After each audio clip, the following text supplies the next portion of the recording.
미국을 알아가는 시간 아메리카노 2024. 오늘은 1월 15일 월요일 밤입니다. 미국에서 오늘은 마틴 루터킹 목사가 태어난 날을 기념하는 그 연방 공휴일 마틴 루터킹 데이인데요.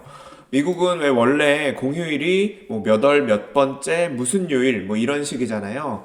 그래서 인권운동의 대부와도 같던 마틴 루터킹 목사의 생일을 기리는 오늘 마틴 루터킹 데이도 1월 세 번째 월요일인데 마침 올해는 그 세 번째 월요일인 오늘 15일이 실제 킹 목사의 생일이기도 합니다. 그리고 그와 함께 오늘은 바로 아메리카노 2024의 최대 관심사인 미국 대선의 첫 번째 공식 일정이라 할 수 있는 경선이 처음 치러지는 날, 바로 공화당 아이오와 코커스가 있는 날입니다. 자, 안녕하세요. 저는 아메리카노 진행을 맡은 외신 큐레이션 매체 뉴스페퍼민트 편집장 송인근이고요. 그리고 제 곁에는 오늘도 변함없이 아메리카노의 정치통, 미국 정치 전문가, 제 짝꿍 프린스턴 정치학과 유혜영 교수님 나와 계십니다. 교수님 어서 오세요. 안녕하세요. 반갑습니다. 네, 잘 지내고 계셨죠? 네, 매일 보잖아요. 네, 저희 매일 보죠. 저번에는 짜장밥을 먹고 했었고, 오늘은 저희가 사실 지난해부터 엄청 핫했던 그 미국의 그 트레이더조 거기 있는 그 냉동 김밥 있잖아요. 김밥을 친구가 사다 줘서 김밥을 데워서 저녁을 먹고, 오늘 아이오와 코커스 이야기로 카메라 앞에 앉았습니다. 지금 저희가 미국 동부 시각으로 밤 11시 7분이 지나가는 시점에 녹화를 하고 있거든요. 코커스가 한창인, 이제 집계가 거의 다 끝나갔는데, 아이오와는 동부보다 1시간 느린 중부 시간대를 써요. 그래서 아이오와는 지금 밤 10시 7분이겠고요. 한국과 비교하면은 15시간 느리죠. 그러니까 한국은 지금 화요일 오후 1시가 좀 지난 시간일 것 같습니다. 우선 경선이 치러진 그 코커스 결과부터 업데이트되어 있는 최신 결과부터 잠깐 짚어볼까요? 네, 지금 제가 뉴욕타임즈 그 개표 결과를 보고 있는데요. 네. 지금 동부 시간 11시 8분이고 93% 개표가 진행됐다고 해요. 네. 네, 그런 상황에서 트럼프 전 대통령이 이제 50.9%, 50% 이상을 받아서 이제 승리가 확실시되는. 네. 사실 개표가 아니라 그 코커스 시작이 아이오와 시간 저녁 7시였는데 이 코커스 시작하자마자 31분 만에 맞아. AP랑 CNN이랑 다 같이 이 트럼프 전 대통령이 이제 이겼다라고 정말 제가 본 코커스 아이오와 중에서는 가장 빨리 그러니까요. 이제 승자를 발표했던 것 같고요. 네. 그다음 이제 2위를 두고서 지금 여전히 치열하게 론 드산티스 플로리다주 주지사와 네. 니키 헤일리 전 UN 대사가 이제 경쟁을 하고 있는데요. 네. 개표가 93% 정도 진행이 돼서 아마 지금 결과가 그대로 갈 것 같긴 한데, 그렇습니다. 드산티스가 21.3%, 그다음 니키 헤일리가 19.1%로 크게 차이가 나진 않지만 아마 드산티스가 2위, 헤일리가 3위 이렇게 네. 될 것 같습니다.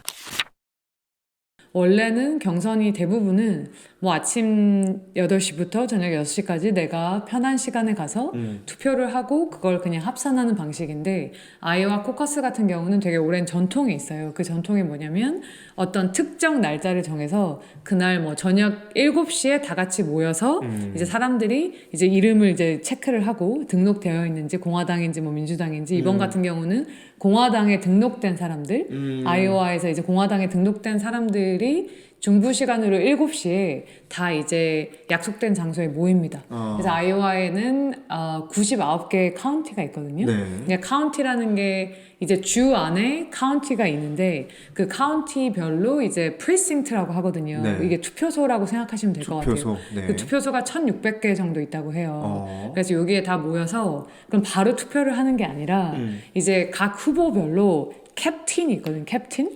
네, 그래서 트럼프 캡틴, 드산티스 캡틴, 헤일리 캡틴 이렇게 해서 그 캡틴들은 이제 이 후보자들을 지지하는 사람이죠. 그래서 그 후보자들을 지지하는 캡틴들을 각 캠프에서 모집을 한 다음에 트레이닝을 시킵니다. 왜 트레이닝을 시켜야 되냐면 각 이제 유권자들이 투표를 하기 전에 캡틴들이 3분 이하로 왜 내 후보를 찍어야 되는지 우리 후보를 찍어야 되는지 그 프리싱트 그 투표소에 모인 사람들에게 이제 호소를 하는 거예요. 지지 발언. 그렇죠. 그래서 뭐 트럼프 캡틴 나와주세요 하면은 뭐 송인근 편집장님이 뭐 트럼프 대통령은 이래서 찍어야 합니다. 할 수 있죠. 헤일리 캡틴 나와주세요 하면 제가 나가서 이렇게 연설을 하는 거죠. 그렇죠. 그래서 이제 캡틴들의 연설이 다 끝나고 나면 네. 그 다음에 이제 각자 이제 자기 종이를 한 장씩 받거든요. 이제 투표하러 들어갈 때. 그러면 그 종이에다가 자기가 원하는 후보를 쓰는 거예요. 근데 이 부분은 이제 공화당 같은 경우는 비밀 투표가 보장이 되고 그런 다음에 이제 투표한 다음에 여기에 이제 뭐 박스 같은 게 있는데 네. 거기에 이제 넣는 거죠. 그거를 집계하는 게 제가 4년 전에는 저희가 말씀드렸지만 아이오와 코커스를 민주당만 했잖아요. 공화당은 당시 트럼프가 재선에 그 도전하는 상황이라서 사실상의 경선이 안 치러졌으니까 그때 민주당의 아이오와 코커스는 기억나는 게 그렇게 투표 그 부스에 들어가서 투표하는 게 아니라 진짜 바이든 뭐 지지하는 사람 여기 서주세요. 샌더스 지지하는 사람 저기 서주세요. 그렇게 진짜 손 들고 막 그런 식 아니었나요? 네, 그게 당마다 달라요. 이게 민주당과 그게 또 공화당의 다르구나. 방식이 다르고 제가 2008년 같은 아이오와 코커스라고. 민주당 코커스를 간 적이 있어요. 그렇죠. 그때 이제 오바마 대통령이 처음 선거에 나왔을 때 그렇죠. 네, 그때도 보면은 이제 오바마 찍는 사람은 이쪽 코너로, 뭐 에드워드 찍는 사람은 저쪽 코너로, 힐러리 클린턴은 뭐 이쪽 코너로 이런 식으로 했는데 공화당 같은 경우는 그렇진 다르구나. 않고요. 그냥 캡틴의 이제 호소 연설을 듣고 네, 각자 비밀 지지 투표를 한 연설을. 다음에 이제 집계를 하는데 그래서 뭐 집계가 또 빨리 이루어지기도 하죠. 공화당 같은 경우는. 그렇겠네요. 네. 아, 실제로 이렇게 헤드 카운트를 하는 것보다 표를 이렇게 하는 게 더 빠를 테니까. 네, 네. 네, 지금 사실 오늘 아이오와 코커스의 가장 큰 이슈 중에 하나는 뭐 누가 되느냐보다도 날씨였어요, 사실. 진짜 지금 미국 전역이 특히 그 북동부 그다음에 중서부 원래도 추운 저기가 이것도 북극 한파 때문인가요? 아무튼 너무 추운데 그래가지고 그 막 NFL 플레이오프도 막 미뤄지고 막 그랬는데 저기 지금 제가 아이오와 그 주 날씨를 찾아봤더니 처음에 영하 4도 이렇게 뜨는 거예요. 그래서 영하 4도면 생각보다 안 춥네 하고 봤더니 그 설정이 화씨로 돼 있어서 그래서 섭씨로 고쳤더니 영하 20도. 그다음에 그 바람까지 그 고려한 체감 온도는 영하 30도. 대체로 이렇더라고요. 드모인 뭐 어디나 아이오와 전역이. 참 진짜 너무 추운데 근데 이게 말씀드렸다시피 코커스는 직접 가서 투표를 해야 됩니다. 우편 투표도 안 되고 그다음에 그래서 직접 이걸 또 눈도 많이 왔어요. 그래가지고 진짜 이 눈보라를 뚫고 이 강추위를 뚫고 과연 사람들이 가서 얼마나 다 코커스에 참석할 것이냐 이게 이제 관건 중에 하나였는데 실제로 그래서 예상보다 좀 그 사람들이 코커스에 좀 덜 온 것 같아요. 그래서 네, 전체 네. 투표수도 좀 떨어진 것 같은데 코커스에 보통 아이오와가 큰 주가 아니잖아요. 그래서 보통 몇 명이나 참여하는지 뭐 그거부터 좀 한번 살펴볼까요? 근데 사실 아이오와가 작은 주도 아니에요. 그런가요? 미국 인구가 뭐 3억 2천만 명 정도 3억 되나요? 3천 명 3억 정도. 3천만 명? 근데 아이오와 인구가 320만 명이거든요. 그래 320만 명이면 미국에서 딱 중간 50개 주 중에서 26위 정도 돼요. 그래요? 네네. 생각보다 큰 주구나. 네, 그러니까 중간 정도 되는 거죠. 근데 훨씬 작은 주들이 있으니까. 더 많다. 그러니까 뉴욕이나 뭐 캘리포니아에 비해서는 그러니까. 인구가 작지만 그렇게 작은 주는 아닌데 인구 320만 명 중에서 뭐 모든 사람이 나는 공화당이야 민주당에 항상 등록을 그렇죠, 하는 게 그렇죠. 아닌데 보니까 아이오와에 보통 공화당원으로 등록된 사람들이 한 60만 명 정도 되더라고요. 그래서 그 중에서 보통은 25% 정도가 경선에 참여를 하는데 지난 2016년 공화당 경선이 그 참여율이 굉장히 높았더라고요. 그래서 보통은 한 이례적으로. 11만 명 정도의 공화당 원들이 이제 공화당 코커스에 참여를 하는데 지난 2016년 트럼프 대통령이 이제 처음 후보로 나갔던 그때 당시 후보가 굉장히 많았잖아요. 맞아요. 그래서 아마 9명 정도 있었던 것 같은데 제 기억에 그때는 18만 7천 명 정도가 이제 공화당 그 코커스에 참여를 해서 어마어마했구나. 굉장히 높았죠. 그래서 이번에도 사실 뭐 트럼프, 드산티스, 헤일리 뭐 트럼프가 앞서가긴 했지만 그래도 이제 선거에 대한 관심이 굉장히 높아서 투표율이 높지 않을까 막 20만 명 넘게 참여하지 않을까 이런 기대가 있었는데 이제 트럼프가 너무 압도적으로 맞아요, 이제 여론조사에서 맞아요. 계속 이기기도 했고 이 날씨가 그러니까. 이제 영하 20도 면은 사실 그 공화당 코커스에 참여하는 유권자의 절반 이상이 65세 이상이에요. 그것도 그래서 생각해야겠다. 굉장히 고령 유권자들이 많기 때문에 이게 그리고 미국은 특히 아이오와 같은 곳은 서울처럼 막 아파트가 밀집해서 그렇죠. 잠깐 엘리베이터 타고 내려가서 할 수 맞아, 있는 게 맞아, 아니라 운전을 막 해서 가서 투표하고 또 운전해서 돌아오고 해야 되니까 눈이 많이 오고 날씨가 이렇게 안 좋을 때는 특히 고령 이제 유권자들 같은 경우는 굉장히 좀 위험할 수 있잖아요. 그래서 그런 것 때문에 제가 지금 보니까 이번에는 한 11만 명 안 되게 참여를 한 것 같아요. 그래서 2016년 공화당 경선에 비해서는 훨씬 더 참여한 사람들이 이제 그렇네요. 적은 거죠. 그렇네요. 네, 아이오와의 이제 정치 지형을 살펴보면 이번에는 이제 저희가 공화당 코커스에만 이제 주로 이제 초점을 맞추긴 하지만 아이오와가 첫째 투표율이 50개 주 중에서는 굉장히 높은 주예요. 그러니까 중부에 있는 주들이 전반적으로 투표율이 굉장히 높거든요. 네. 그러니까 미국에서 투표율이 가장 높은 주는 이제 미네소타 주.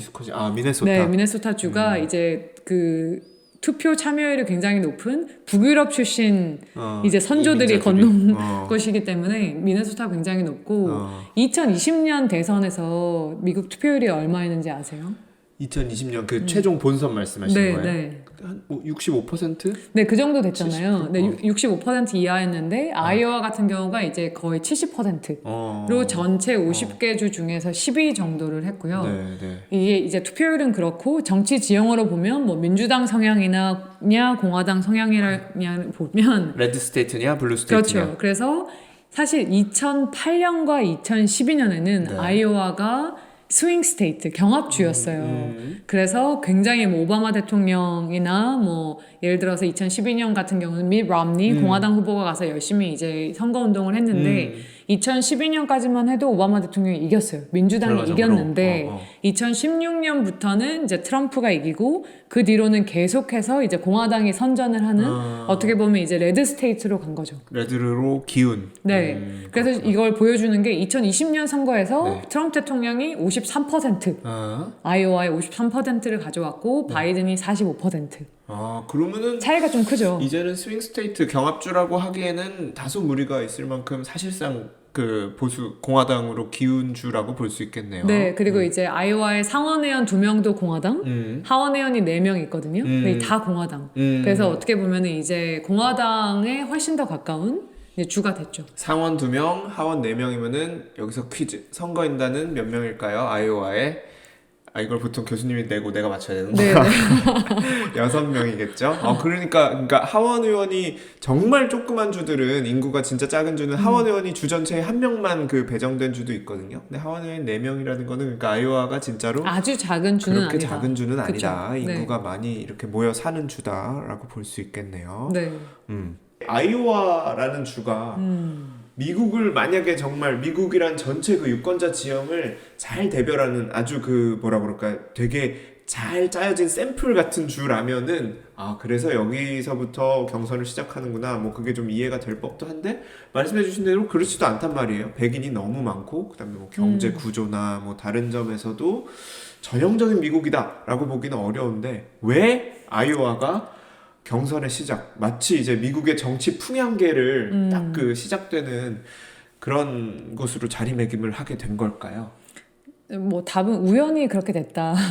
우연히? 네, 역사적으로 이제 우연에 의해서 이렇게 된 건데 이제 배경을 좀 설명을 드리면 이제 1968년에 시카고에서 민주당 전당대회가 있었어요. 그래서 전당대회라는 거는 이제 경선을 끝내고서 이제 후보를 공식적으로 추대를 하는 거죠. 그렇죠. 여름에. 네. 그래서 올해도 이제 민주당 전당대회가 시카고에서 있을 예정인데 맞아. 68년은 미국 사회가 굉장히 혼란스러웠던 베트남 전쟁 이제 미국의 그 참전을 두고서 굉장히 이제 반대와 그렇죠. 찬성 반대가 굉장히 이제 많았던 시기인데 당시 대통령이 이제 민주당의 린든 B 존슨 대통령이었고 네, 존슨 대통령이 이제 1968년 선거에 내가 재선에 나가겠다 도전을 했어요. 근데 뉴햄셔에서 프라이머리를 이제 했는데 거기를 가까스로 이겼어요. 그래서 해보니까 자기가 안 될 것 같아. 그래서 이제 중간에 자기가 다시 재선에 도전하지 않겠다고 한 거예요. 네. 그러면서 이제 다른 후보들이 이제 들어온 거죠. 네. 그래서 뭐 대표적으로 뭐 존 F 케네디 대통령의 동생인 뉴욕주 상원의원이었던 로버트 케네디.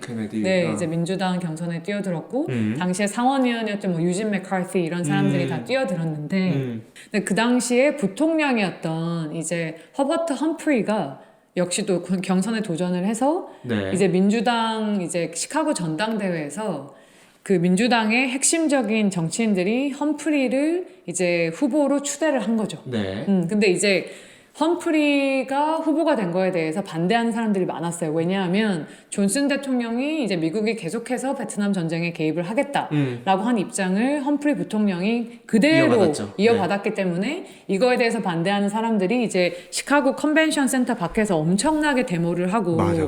그랬던 거예요. 네. 그래서 결국에는 이제 험프리가 당내 경선에서 승리를 해서 어쨌든 후보로 추대가 되긴 했는데 이제 선거에 나가서 닉슨에게 패배를 한 거죠. 그러니까 여기서 짚어야 될 게 68년까지만 해도 아이오와 코커스 지금 같은 캘린더가 정착이 된 게 72년 대선부터인데 그 마지막 그 직전이 68년인데 68년까지만 해도 이렇게 주별로 돌아가면서 이렇게 그 순서가 잘 짜여지게 정해져 있던 게 아니었어요. 그래서 68년에 험프리 그 후보를 민주당 전당대회에서 추대하게 된 과정에서 특히 민주당 당원들이 유권자들이 가장 반발했던 거는 험프리 후보가 반드시 민주당 그 당원들의 가장 많은 지지를 받는 후보가 아니었거든요. 근데 그때까지만 해도 그 당의 각 주별 그 당 지도부 여기서 그 훨씬 더 그 유권자들의 의사를 덮어버리는 그냥 유권자들이 이렇게 한데 그래도 우리는 누구 지지할래 이런 식으로 약간 그런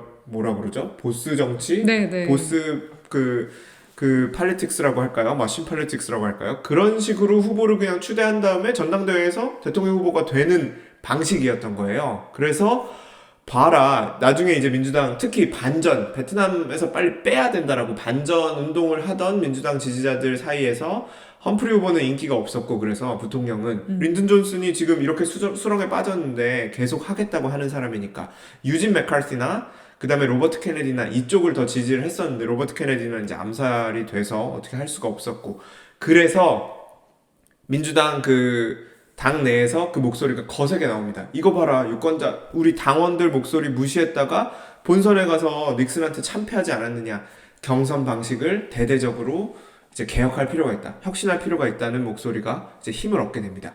그래서 네, 그 전에는 사실 각 주별로 그 민주당의 그뭐 보스라고 하죠. 그런 사람들이 있었는데 그냥 그 사람들이 우리 이때 경선할래 이렇게 일정을 발표하는 것이 가능했는데 이제 1968년 이후에는 30일 전에 무조건 알려야 하고 그래서 이제 훨씬 더 지금과 비슷한 이제 경선 제도를 갖추게 된 거죠. 네.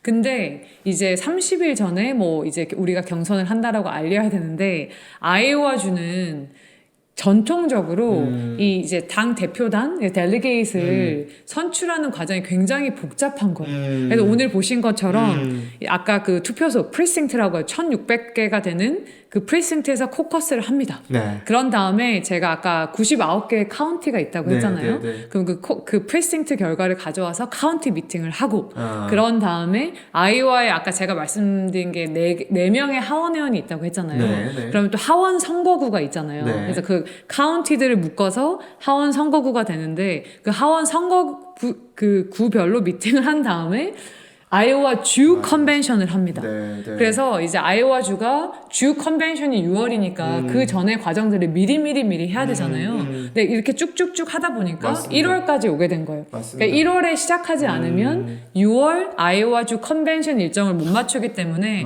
우리가 그냥 먼저 할게. 근데 이때만 해도 주들이 먼저 경선을 하는 거의 장점에 대해서 전혀 모르고 있었어요. 네. 지금 또 참고하셔야 될 게 지금 1960년대의 얘기입니다. 60년대, 70년대. 60년대 말 70년대의 얘기이기 때문에 뭐 지금처럼 뭐 이메일로 투표 결과 딱 집계해서 뭐 이메일로 아니면 뭐 전화는 있었겠지만 그렇게 딱딱딱 그 소통이 그 다음에 집계가 훨씬 덜 원활했을 거란 말이죠. 그렇기 때문에 시간이 더 필요했을 거고, 그래서 아이오와가 오케이 알았어, 그럼 새로 룰이 이렇게 바뀌었는데, 근데 알다시피 우리는 너희처럼 프라이머리로 그냥 투표해서 딱 집계해서 할 수 있는 게 아니라 코커스라는 복잡한 방식은 유지해야 되니까 좀 더 일찍 시작할게 라고 했고, 말씀해 주셨듯이 다른 주들도 그래라 라고 했던 거예요. 그렇죠. 그래서 이제 민주당 같은 경우는 1972년부터 아이오와가 가장 먼저 경선을 치르는 주가 됐고, 네. 공화당도 이제 1976년부터 아이오와에서 이제 처음 경선을 이제 시작을 하는 거죠. 그렇죠. 72년에는 아마도 닉슨이 재선에 나왔을 테니까 공화당은 그 경선이 지금처럼 그 경선을 하긴 했겠지만 실질적인 후보들이 경쟁을 하는 경선은 아니었을 거예요. 네, 이제 그래서. 76년 선거에서 이제 민주당의 이제 지미 카터 정말 잘 알려지지 않은 후보였는데 아이오와에 정말 공을 들이고 아이오와에서 깜짝 승리를 하면서 대통령까지 됐잖아요. 네. 근데 그 이후로 아이오와를 잡아야 맞습니다. 후보가 된다라는 그런 인식이 있어서 많은 후보들이 이제 아이오와로 선거 때마다 달려가긴 하는데 네. 실제로 이제 아이오와에서 이긴 후보가 대통령이 된 경우까지 가는 게 그렇게 많진 않아요. 오히려. 네, 오히려 뭐 저희가 아이오와 중요하니까 봤었어. 뭐 카터, 맞아. 오바마를 봐라 하지만 뭐 2016년만 하더라도 공화당 경선에서 이제 트럼프가 이기지 않았거든요. 아이오와는 네, 아이오와는 그때 테드 크루즈 후보가 1위를 했고 텍사스 상원의원. 네, 그렇습니다. 그래서 이제 뭐 2020년 민주당 경선 같은 경우는 핏 브리저지 후보가 그렇네. 네, 1위를 했고 저희가 아메리카노 2020에서 했을 때도 네, 역사적으로 봤을 때 아까 말씀드린 대로 아이오와가 어떤 미국 전체를 대표하는 성격은 아니기 때문에 인구 구성이나 이런 것들에서 아이오와에서 이긴다고 반드시 뭐 승리하거나 이런 건 전혀 아니고요. 네, 네. 네, 뭐 근데 역사적으로 굉장히 기억에 남을 만한 그렇죠. 뭐 지미 카터라든지 오바마 대통령이나 이런 케이스들이 있어서 사람들이 아이오와가 되게 중요하다라고 더 인식을 하는 것 같아요. 그럼 아이오와의 어떤 뭐 중요성이 다소 좀 과장돼 있는, 좀 많이 좀 부풀려진 측면이 있긴 하지만, 그렇다면 그래도 이 초반에 여전히 초반에 승기를 잘 잡는 게 굉장히 중요하잖아요. 그러면 후보들 입장에서는 아이오와에도 당연히 공을 많이 들이되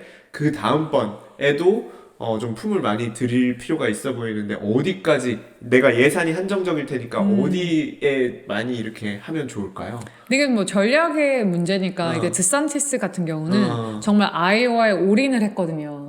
그래서 아이오와에서 문을 이제 우리가 이제 캔버싱이라고 하죠. 그래서 door knocking이라고 하는데 이제 문 두드리고 뭐 드산티스 캠페인에서 왔습니다 하는데 아이오와에서만 문을 두드린 집이 90만 가구라는 거예요.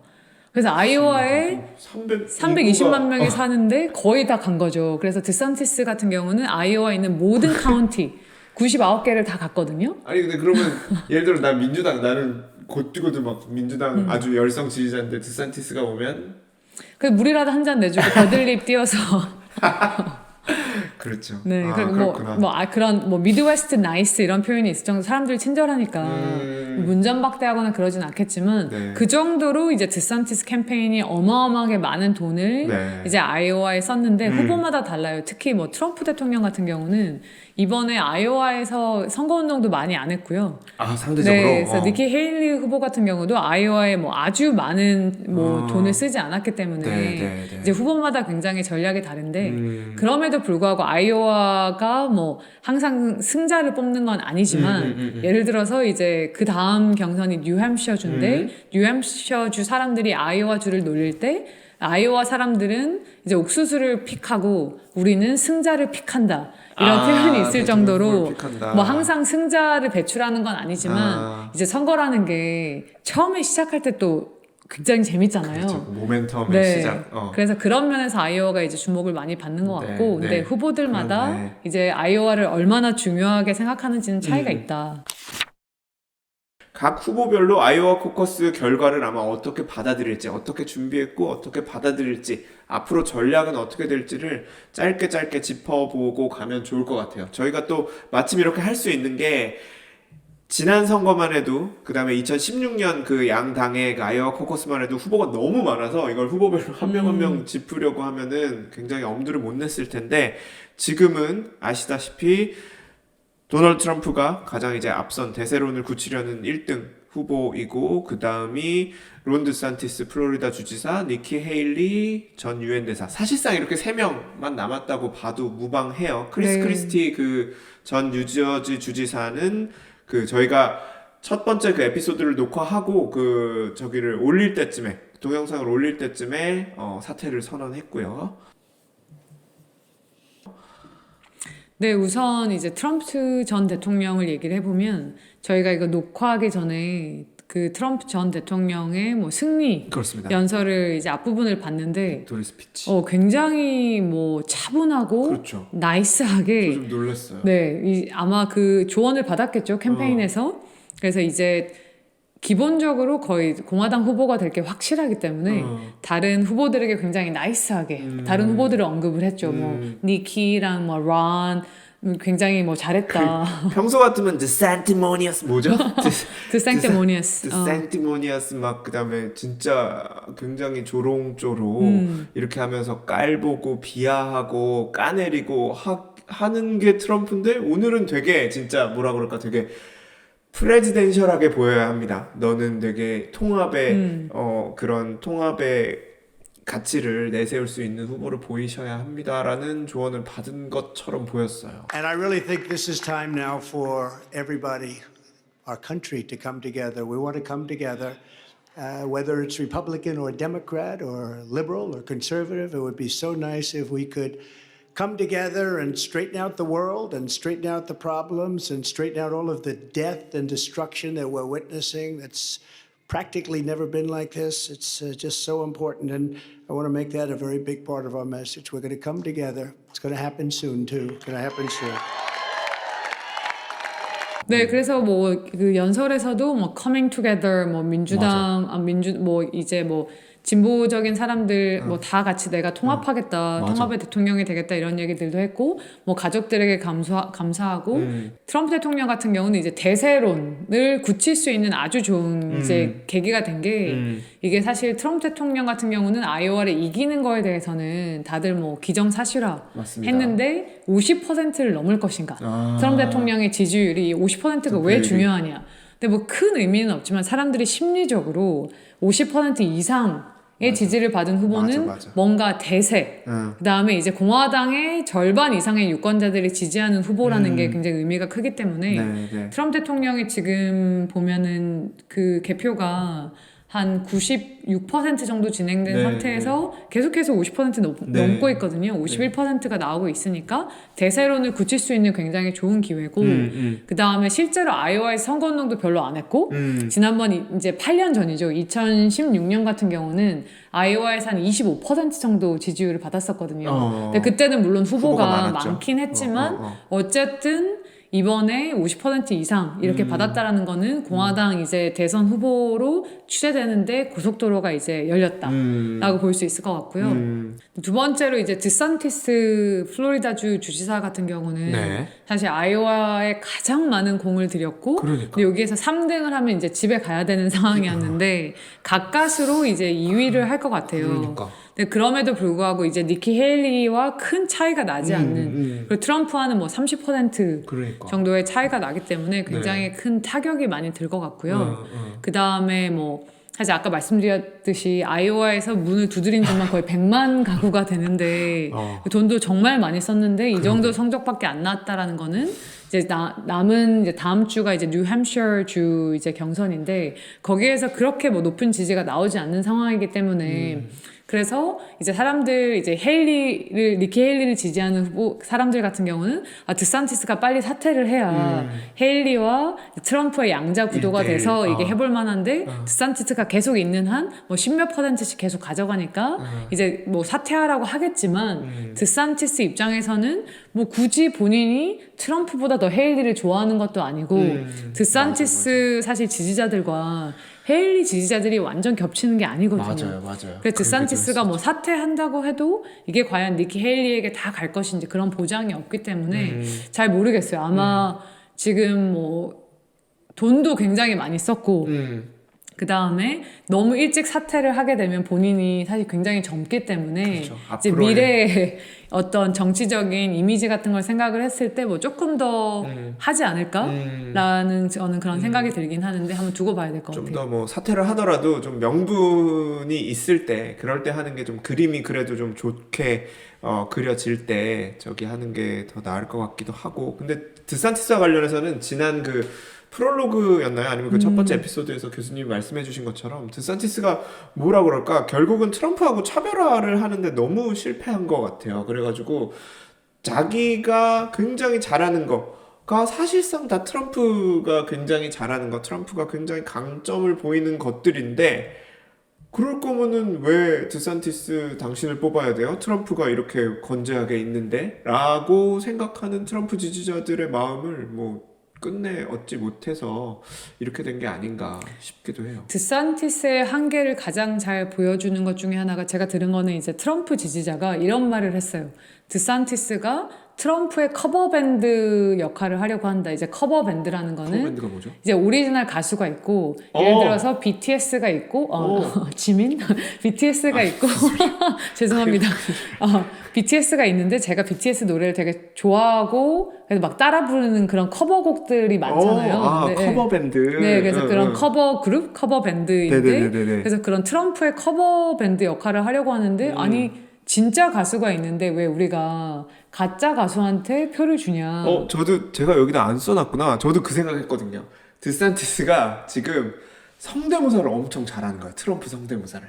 근데 예를 들어서 근데 트럼프 성대모사를 아무리 잘해봤자 트럼프 본인보다 잘할 순 없잖아요. 그렇죠. 그러니까 그래서 뭐 결국은 이게 안 되는 거 아닐까라고 생각을 했는데 그렇게 또 말한 트럼프 지지자가 있었군요. 네네 이건 정말 제가 봤을 땐 전략의 실패인 거죠. 그러니까요. 그런 것 같아요. 그러니까 트럼프가 안 나왔다면은 못 나왔다면은 드산티스가 진짜 드산티스한테 기회가 될 수 있었을 선거였는데 결국은 아마도 뭐 트럼프가 나올 텐데 그러면은 이제 드산티스는 결국 이제 언제 사퇴하는 게 좋을지 그 각을 좀 봐야 할 상황이 되지 근데 제 않을까. 생각에는 드산티스 캠페인에서 트럼프 사법 리스크가 굉장히 크다고 판단을 했던 것 같아요. 그래서 이제 중간에 트럼프가 뭐 정말로 이제 유죄 판결을 받거나 고꾸라지기를. 그래서 선거에서 뭐 뛰지 못하게 된다거나 아니면 유권자들이 돌아선 경우에는 그 유권자들을 이제 본인이 다 흡수를 해서 후보가 되는 그런 시나리오를 했는데 오히려 트럼프가 기소가 되면서 트럼프에 대한 공화당 지지가 더 유권자들의 지지는 더 결집이 높아졌기 때문에 본인이 생각하지 못한 방향으로 시나리오가 흐른 거죠. 자, 그렇군요. 그다음에 니키 헤일리는 이제 그 세 후보 중에 3등에 그쳤지만 사실 뭐 못했다고 말할 수 없는 것 같아요. 굉장히 선전했다고 오히려 보는 게 더 맞을 것 같아요. 네, 맞습니다. 사실 니키 헤일리를 지지하는 이제 유권자들의 그런 성향을 보면 이제 교육 수준이 좀 높고 그 다음에 이제 트럼프는 뭐 정말 찍을 수 없고 그래서 오히려 공화당이긴 한데 좀 뭐 인디펜던트라고 하죠. 아주 이제 트럼프 성향의 공화당은 아니고 오히려 전통적인 공화당의 사람들이 많은데 또는 아이오와 같은 경우는 어떤 종교적인 색채 이런 게 굉장히 좀 깊기도 하고 트럼프 대통령의 인기가 굉장히 많아서 헤일리 후보 같은 경우는 아이오와에서 그렇게 선전할 거라고는 생각을 못했어요. 처음에 경선에 뛰어들었을 때도 전체 뭐 3% 정도밖에 지지가 안 나왔는데 이렇게 거의 뭐 19% 그렇네. 이상의 지지를 받으면서 네네네. 드산티스 바로 밑에서 3위를 했다는 건 제가 봤을 때는 굉장히 선전했다고 볼 수 있을 것 같고요. 90만 호를 방문하지도 않았을 텐데 그렇죠. 선거운동원들이 또는 제가 하려고 했던 말은 그러니까 그 공화당 안에서의 니키 헤일리 지지자들 가운데는 모르긴 몰라도 여성이 굉장히 많을 것 같아요. 그러니까 특히 그 트럼프나 뭐 드산티스 같은 경우에 공화당이 그 여성 유권자들에게 그 상대적으로 아무튼 열렬한 지지를 받는 정치를 이제 못 해오고 있었는데, 그러니까 로데 웨이드 뭐 판결 관련해서도 그렇고, 근데 니키 헤일리 같은 경우는 아무튼 그 후보 토론할 때도 그 임신 중절권 관련해서는 공화당의 어떤 보수적인 색채가 강한 공화당의 정치인과는 분명히 거리를 두는 선이 다른 그 결이 다른 그 발언을 하기도 했었거든요. 소신 발언이라면 소신 발언. 그래서 공화당 그 지지자 중에 공화당원 가운데 뭐 상대적으로 전통적인 공화당 그 다음에 좀 온건한 성향의 그 특히 여성 그 유권자들은 뽑는다면 헤일리를 좀 선택하는 사람이 많지 않을까. 이건 비단 아이오와뿐만 아니라 다른 주에서도 그런 생각이 듭니다. 근데 니키 헤일리 같은 경우는 오늘 뭐 2위를 했다면 사실 디산티스랑 크게 차이가 나지 않지만 만약에 2위를 했다면 진짜 큰 모멘텀이 이어질 수도 네. 있는데 그래도 뭐 제가 봤을 때는 뉴햄셔에서 지금 여전히 트럼프 대통령이 10% 이상을 앞서고 있긴 하지만 헤일리 후보 같은 경우도 30% 정도의 지지가 나오고 있기 때문에 네. 뉴햄셔, 네바다 그 다음에 본인이 주지사를 했던 그러니까. 사우스캐롤라이나 이렇게 이어지는 일정이기 때문에 어떻게 보면은 모멘텀을 이어나갈 수도 있을 것 같아요. 네, 네. 근데 사우스캐롤라이나가 특히 어쨌든 자기 정치적 고향이고 하니까 거기서 약간 뭐 승부수를 던질 그럴 계획을 갖고 있지 않을까요, 헤일리가? 근데 제가 그래서 사우스캐롤라이나에서 지금 투표 그 이제 어떻게 나오는지 여론조사를 봤어요. 네, 네. 근데 저는 여기 뭐 주지사 출신이기도 하고 그래서 굉장히 트럼프와 뭐 박빙이 아닐까라고 했는데 전혀 아니더라고요. 아, 그래요? 거기도 네. 그럼 트럼프가 네, 사우스캐롤라이나에서도 트럼프 후보가 헤일리 후보보다 2배 이상 아, 그래요? 오히려? 앞서고 있어서 그럼 뉴햄프셔에서 오히려 더 잘하고 있는 거네, 헤일리가. 그렇죠. 이제 뉴햄셔에서 이제 뭐 잘 하고 있긴 하지만 네네네. 이제 트럼프 대세론을 뒤집기에는 네. 한계가 있다라는 네. 생각이 드네요. 그러면 지금 같은 상황이 뭐 계속 된다면은 아마도 늦어도 슈퍼 투스데이 에는 트럼프가 이제 진짜 다 그 공화당 후보로 사실상 이제 결정이 되는 미래를 예상하는 게 뭐 그렇게 지나치지 않겠네요. 네, 그렇습니다. 그럼 다음에는 이제 어떤 이야기를 해볼까? 일단 경선 일정이 일단 진행되는 대로 계속해서 좀 그걸 따라가면서 지금 그 상황을 전달을 드리되 아이오와 코커스 또 뉴햄프셔 프라이머리 보다는 이제 좀 아무래도 관심도가 좀 떨어지는 주들이 경선을 할 때는 저희가 이제 미국 정치 전반에 관해서 그다음에 이번 선거에서 좀 중요한 이슈에 관해서 준비했던 좀 다뤄봤으면 하는 이슈들을 더 다루려고 해요. 그래서 예를 들어서 저희 그 첫 번째 에피소드 그 유튜브 올렸던 그 영상에 많은 분들이 이제 댓글 남겨주셨는데 그 중에 한 분이 이제 그 이민자 문제, 그 미국 국경에서 뭐 그 치안 문제나 그 다음에 이민자 문제가 이제 큰 이슈로 지금 떠오를 것 같다고 했는데 그래서 그 이야기도 한번 다뤄보면 좋을 것 같고 그 다음에 또 예전에 그 애청자분이 그 이메일로 아메리카노 그 2020 gmail.com 이메일로 보내주신 그 질문 가운데 하나가 카말라 해리스가 왜 이렇게 인기가 없나. 그래서 처음에는 이제 이 미국 최초의 그 여성 부통령 그 다음에 그 백인이 아닌 유색인종 부통령 이거 해가지고 되게 주목도 많이 받았는데 왜 이렇게 존재감이 없으며 왜 이런 걸까요? 그래서 부통령 전반에 관해서 한번 이야기를 해주셨으면 해줬으면 좋겠다는 말씀을 주신 그 애청자분도 계셨는데 그래서 뭐 그 이야기도 뭐 언젠가 한번 다뤄보면 좋을 것 같고요. 네, 그렇습니다. 이민 문제 관련해서 그 유튜브에 코멘트 해주신 분이 맷리 341이라는 분이 해주셨는데 네. 이제 이분이 이제 주변 미국 사람들이랑 얘기하면서 이제 미국 대선에서 이민 이슈가 굉장히 중요하고 오늘 저희가 아까 보니까 아이오와 이번에 공화당 경선 그러니까 코커스에 참여한 사람들 10명 중에 이제 4명 40%가 이제 이민 이슈가 가장 중요한 이슈다. 아, 내가 생각하는 네, 내가 이제 생각하기에. 경제 이슈보다 조금 더 높게 나왔어요. 그래서 이민 이슈가 가장 중요한 이슈라고 했는데 그만큼 이제 이민 이슈가 중요한 것 같다라고 말씀을 해주셨는데요. 네, 네. 이제 제가 볼 때도 이민 이슈가 굉장히 중요하긴 한데 오늘 아이오와 코커스에 이제 간 사람들이 공화당 사람들이 이민 이슈가 가장 중요하다라고 한 거는 제 생각에는 트럼프 지지자들이 많아서 그런 것 같아요. 트럼프 그것도 지지자들은 있겠구나. 트럼프 대통령이 바이든 있겠네. 대통령과 비교해서 이민 문제를 훨씬 더 잘 다뤘다고 생각을 하거든요. 그래서 뭐 굉장히 뭐 터프한 말들도 많이 하고 뭐 멕시코와의 국경에다가 뭐 벽을 세우겠다 이런 장벽을 걸 세우겠다. 얘기를 했는데 실제로 지난번에 이제 월스트리트 저널이 한 여론조사를 보면 바이든 대통령과 뭐 트럼프 중에서 이슈별로 누가 더 잘하는가. 그래서 뭐 경제 뭐 인플레이션, 그 다음에 뭐 범죄, 이민 이런 이슈를 보면은 두 후보 간의 차이가 가장 많이 나는 분야가 이민이에요. 그래서 여기서 그 월스트리트 저널 같은 경우는 이제 국경 보안 문제에 있어서는 예를 들어서 트럼프 대통령이 잘한다라는 사람이 뭐 55%, 그다음에 바이든 대통령은 뭐 25% 정도만 잘하고 있다라고 해서 가장 격차가 큰 부분이 네, 네. 이민 문제이기 때문에 제가 볼 땐 사실 아이오와는 이런 그 남부 국경의 접경주도 네, 아니고. 이민 문제에서 그렇게 영향을 많이 받는 주가 아님에도 불구하고 사람들이 이민 문제가 제일 중요하다라고 한 거는 트럼프 대통령의 지지자들이 많아서 이 이슈를 굉장히 부각시키고 네. 바이든과의 차이를 네. 좀 이제 좀 부각시키기 위해서 이렇게 이슈를 말하는 것 같고요. 근데 실제로도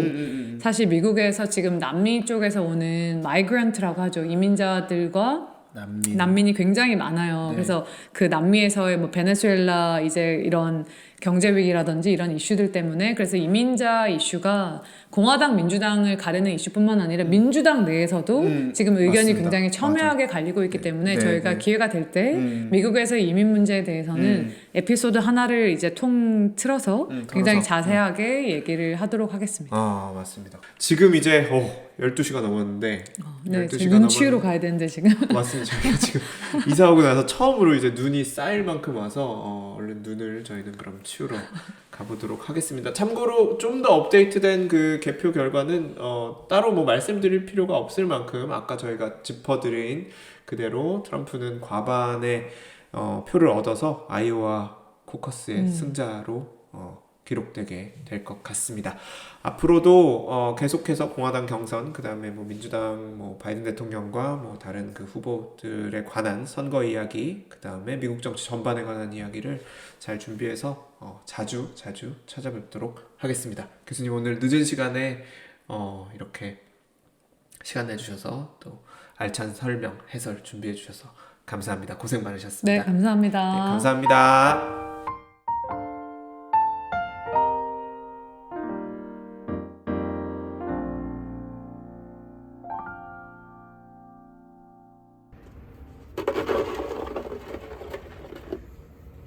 총편집장이 지금 열심히 눈을 치우고 있네요. 뭐라고?